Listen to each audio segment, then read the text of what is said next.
반갑습니다. 송재준입니다. 정말 요즘 같은 시기만큼 일반 국민들이 사법부에 대해서 불신을 하고 있는 경우가 있을까 싶은데요. 너무나 당연한 얘기겠지만 국민들이 사법부에 대해서 불신하게 된다면 사실상 국가 시스템 전체가 마비가 될 수밖에 없는 거 아니겠습니까? 당연히 얘기하는 것처럼 대한민국은 삼권 분립이다라고 우리가 얘기를 하지만 입법부, 행정부, 사법부가 있었을 때 입법부가 얼마나 지금 이제 폭력 집단이었습니까? 그냥 이재명과 그 개딸들 걔네들이 그냥 차지하고 있었고 그 입법부가 보여줬던 폭거 중에 대표적인 게 뭐예요? 행정부를 마비시켰던 거 아닙니까? 예산안을 전부 다 깎아버리고 툭하면 전부 다 탄핵을 시켜버리고 사실상 그러다 보니까 하다가 많은 분들이 야 오죽했으면 윤석열 대통령이 계엄을 했겠냐 이런 생각이 드는 것도 아예 그냥 입법부가 행정부를 갖다 집어삼키지 않았습니까? 할 수 있는 예산이라고 하는 거는 전부 다 깎아버리고 검찰도 마비시켜 그다음에 또 감사원도 마비시켜 모든 것들을 갖다가 지들 입맛대로 마비를 시켜버리고 방통위도 마비를 시켜놨었으니까요. 이런 상태 자체가 이미 국가 대혼란 상태였던 거 아니겠습니까?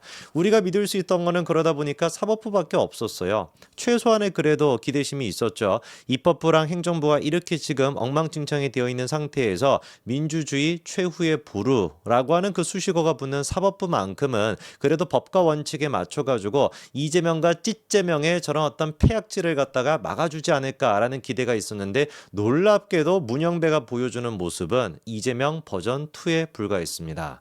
사실 이런 식의 모습 같은 경우는 예전에 장제원 의원이 문영배 재판관이 후보자 시절이었을 때 질의했던 모습을 보면은 많이 나타나더라고요. 장제원 의원이 좀 얘기가 나온 김에 요즘은 좀 부산시장 준비하신다 이런 얘기도 있던데 참 아쉽다라는 생각이 듭니다. 장제원 의원 같은 분이 지금도 그래도 국회의원으로서 남아 계셨으면은 역할 하셨을 게 많았을 것 같은데 좀 아쉽다라는 생각도 또 드네요. 지나가는 얘기로.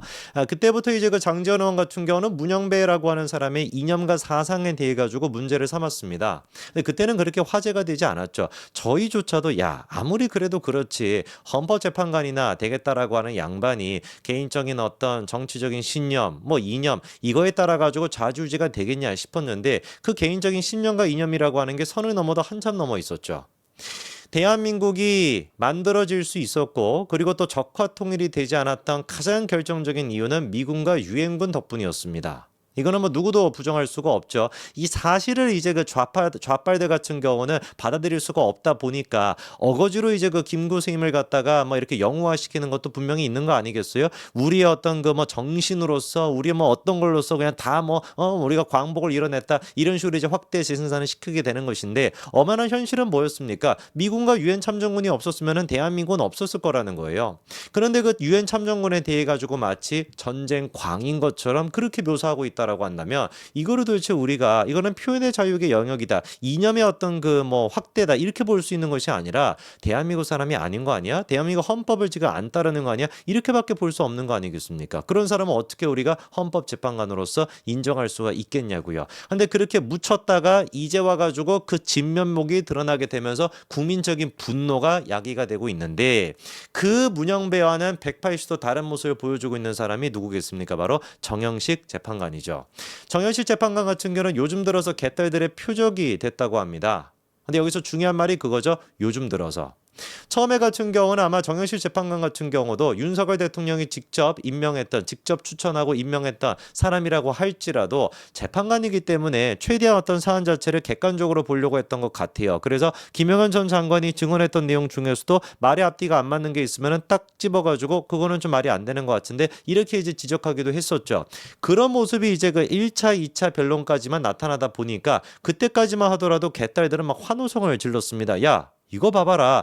윤석열이 임명했던 정영실 재판관조차도 윤석열 편이라고 하는 김용현의 말이 안 된다라고 지금 지적하니까 게임 끝난 거 아니야. 그래가지고 MBC도 무슨 정영실 재판관이 영웅인 것처럼 어마어마한 그런 어떤 재판관인 것처럼 막 그렇게 이제 했었거든요. 그랬다가 딱 이번에 이제 추가적으로 이제 말도 안 되는 증언들이 나오지 않습니까? 그 곽이재 그 사령관도 그렇고 이모식이 이진우도 그렇고 이런 인간들이 나와가지고 말도 안 되는 얘기들이 이제 엮이다 보니까 그 부분에 대해 가지고 이제 홍장원도 그렇고 이제 딱 그 정영실 재판관이 그것들은 좀 말이 안 되는 것 같은데 집어내니까 개딸들이 이제 또 돌변해가지고 정영실 잡아라. 저거 이제 본색이 드러났다. 이 난리를 치고 있고 MBC도 지금은 난리를 치고 있습니다. 정현식 재판관은 제가 봤을 때 다른 것이 아니라 딱 그냥 상식적으로 보고 계시는 것 같아요. 우리 쪽이라고 해도 말이 안 되는 얘기가 있으면 고치는 것이고 저쪽이라고 해도 말이 안 되는 얘기가 있으면 당연히 고치는 것이고 어느 쪽에 치우치지 않고 공정한 모습을 보여주고 있습니다. 그런데 대한민국에선 공정하다라는 것은 어떻게 됩니까? 개딸들의 표적밖에 되지 않죠. 이번에 특히나 이제 그 정현식 재판관이 했던 중요한 역할이 뭐였냐? 끄집어내라. 누구를 갖다가 끄집어내라 했을 때 누구를 요 얘기를 갖다가 정현식 재판관이 정리를 했던 거거든요. 사실상 이제 그 지금까지 같은 경우는 누구를 끄집어내라라고 했을 때 곽종근의 진술과 홍장원의 진술 두 사람의 진술이 결정적이었습니다. 물론 이제 그 다른 어떤 그 이진우 뭐 사령관도 있기는 있습니다만 이 두 사람이 민주당이 제일 이제 믿었던 사람이죠. 곽종근 같은 경우는 누가 보든지 간에 뭐라고 주장해 왔어요? 의원을 끄집어내라고 했다. 이렇게 주장해 오지 않았습니까? 홍장원 같은 경우는 의원들을 갖다가 체포하라. 내가 이렇게 지시를 받았다라고 해오지 않았습니까? 이 두 가지가 사실상 윤석열 대통령의 내란과 계엄에 있어가지고 가장 중요한 내용이었고 가장 중요한 증인 두 사람이었는데 이 두 사람의 증언과 그 다음에 홍장원의 메모지 유일한 지금 이제 물적 증거 아닙니까? 그 메모지가 신빙성이 없다라고 하는 것을 정현식 재판관이 보여줬죠. 이거만큼 지금 큰 역할을 하는 게 뭐가 있겠습니까? 자, 그러다 보니까 지금 전문가들 사이에서도 두 가지로 얘기가 나뉘는 것 같아요. 지성호 성균관대학교 법학전문대학원 교수는 뭐라고 얘기하냐? 계속 이렇게 검찰 조서하고도 안 맞고 그 다음에 자기가 얘기한 것도 안 맞고 이 다음에 여기 헌법재판소에 나와가지고 얘기한 거 이것조차 부합되지 않으면은 진술 전체가 무효가 된다.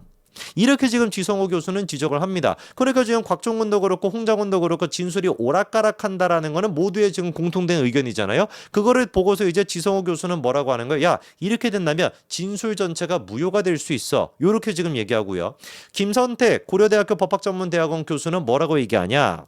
계엄이 적법하게 선포됐다라고 하더라도 국회에는 애당초 진입할 수가 없는 것이다. 그것만으로도 이미 충분히 위법하고 중대하기 때문에 나머지는 사실관계를 정확히 하려고 하는 것일 뿐이지 아무런 영향이 없어요. 이렇게 두 가지 입장이 첨예하게 나뉘고 있는 상태입니다. 근데 제가 봤을 때는 지성호 교수 얘기가 훨씬 더 납득이 되거든요. 왜냐하면 형사재판 같은 경우도 증언을 하는 데 있어가지고 앞뒤가 안 맞는다. 이렇다라고 한다면 진술 자체가 취소가 되고 신빙성이 사라지는 거 아니겠습니까? 그 점을 실제로 정현식 재판관 같은 경우도 뭐라고 이제 곽종근한테 지적을 했습니까? 증인의 얘기가 이런 식으로 바뀌게 된다면 법률가들 같은 경우는 말이 바뀌는 거에 따라 가지고 신빙성을 체크하게 된다. 이렇게 지적까지도 했었거든요. 저는 그래서 지성호 교수 얘기가 더 맞다라고 보는데 MBC나 그리고 JTBC 같은 경우는 지금 난리가 났습니다. 어떻게 해서든지 간에 지금 진술이 바뀐 것이 의미가 없다. 아예 그냥 아싸리 MBC 같은 경우는 진술이 안 바뀌었다라고 주장을 하더라고요. 예를 들어가지고 뭐라고 지금 MBC가 하고 있습니까?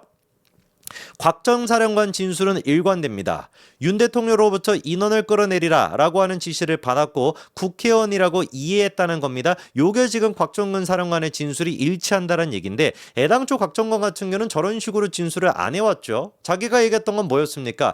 내가 이해하기로는 의원이었고 윤석열 대통령한테 들은 내용은 인원이었습니다. 이렇게 구분하지 않았죠. 곽종훈은 우리가 다 기억하고 있지 않습니까? 뭐라고 해왔습니까? 국회의원을 끌어내라 라고 내가 대통령으로부터 지시를 받았다라는 것이었지 대통령으로 지시를 받은 건 인원이고 내가 생각한 거는 의원이다 이렇게 구분하지 않았죠. 실제로 지금 MBC 같은 경우도 뭐라고 지금 정리를 해놨냐? 처음에 이제 김병주 주불리 김병주인지 뭐신지 거기 나갔을 때는 분명히 뭐라고 했어요? 국회의원들을요 라고 물어봤더니 예 국회의원들을 밖으로 끌어내라 라고 지시를 받았습니까? 하니까 예 그 지시를 받았는데 분명히 이렇게 지금 얘기하지 않았습니까? 이 지금 곽 전 사령관 곽종근 같은 경우는 진술이 바뀐 거는 명백한 팩트입니다. 곽종근은 분명히 자기가 대통령으로부터 의원을 끌어내리라고 지시를 받았다라는 게 얘기가 나왔어요. 자기 생각이 아니라 그거는 대통령으로부터 의원을 끌어내라 라고 지시를 받았다라고 분명히 지가 얘기했고 정현식 재판관에 의해 가지고 의원이 아니라 인원으로 바꾼 겁니다. 근데 그거를 지금 MBC 같은 쓰레기 언론사는 지금 또다시 어떤 식으로 가짜뉴스를 퍼뜨리고 있는 거예요. 곽종근 사령관 진술이 안 바뀌었다. 미친놈들 아닙니까? 이게 진짜로 흥분하다 보니까 또 갑자기 할아버지 목소리가 나왔는데 미친놈들 아닙니까? 누가 보든지 간에 곽 전 사령관 진술이 지금 바뀌었음에도 불구하고 일관된다 이딴 소리를 지금 하면서 국민들을 또 속이는 거예요. 저는 정영식 재판관이 이런 잡스러운 어떤 기사들에 좌지우지되지 않을 거라고 확신합니다. 지성우 교수가 아까 전에 지적을 했던 것처럼 법률가는 법률가대로만 그냥 행동하면 되는 것이고 그 법률가의 행동은 딱 한 가지인 거예요. 진술이 오락가락한다, 신빙성이 없다, 무효다, 이게 답니다. 그 소신과 그 양심을 끝까지 저는 정영식 재판관이 지켜주실 거라고 확신합니다. 여기까지 말씀드리겠습니다. 감사합니다.